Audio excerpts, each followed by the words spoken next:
C'est transformer, même fut-il très brillant, le prof seul devant sa classe en quelqu'un qui va, un, travailler en équipe pédagogique et deux, va se mettre à un niveau d'échange avec ses étudiants un peu différent de ce qu'il pouvait être avant. L'enjeu de l'approche par compétences n'est pas un enjeu intrinsèque. C'est en fait une complémentarité qu'on va apporter à ce qui est quand même, de mon point de vue d'enseignant, l'enjeu fondamental, c'est-à-dire de faire acquérir des connaissances, des savoirs, mais aussi des savoir-faire et des savoir-être mobilisables à des jeunes futurs diplômés. Donc l'approche par les compétences ne va pas se substituer à l'approche pédagogique, mais va faire évoluer cette approche pédagogique. Et comprise ainsi, avec la conséquence que ça peut induire de manière positive, c'est-à-dire l'enseignant ne va plus travailler seul, mais va travailler en équipe, va réfléchir avec ses collègues de disciplines différentes, y compris pour évaluer de manière commune des compétences acquises au cours des cursus, alors là, il y a un véritable changement. Là, on peut vraiment parler de changement pédagogique. Si l'établissement ne le fait pas, on peut s'interroger sur l'intérêt que cet établissement va apporter en matière de formation à ses élèves.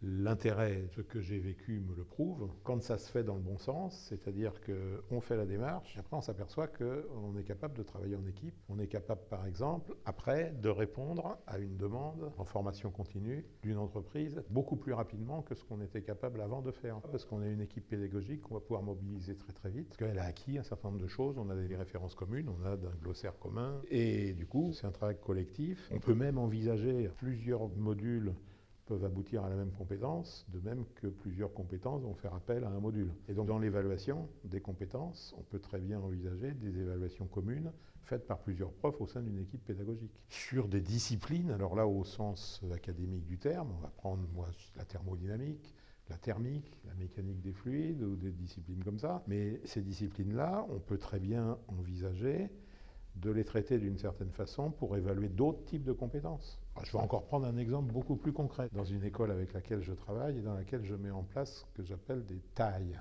des travaux d'autonomie et d'initiative. Je donne un sujet, par exemple l'hydrogène vert, ou le nucléaire est-il mieux que les énergies renouvelables. Je leur dis, ben voilà, je vous donne juste un titre, et vous vous débrouillez, et dans 3 semaines, dans un mois, vous allez me faire une restitution sous forme d'un PowerPoint, à ma place, ce que d'aucuns peuvent appeler de la pédagogie inversée, puis vous me ferez une petite synthèse quand même d'une page, 2 pages, mais pas plus, du travail que vous allez avoir fait. Alors, je vais estimer après les connaissances qu'ils vont avoir acquis dans le domaine de l'hydrogène, dans le domaine des énergies renouvelables, du nucléaire, etc. Mais je vais surtout estimer les capacités qu'ils ont acquises d'aller chercher de l'information, ce que les Québécois appellent des compétences informationnelles.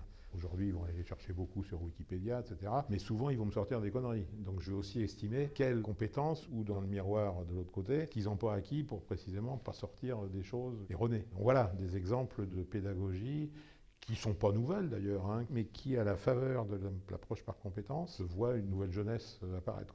Et que les étudiants aiment bien. Ça, je dois dire qu'ils aiment beaucoup ce genre de choses.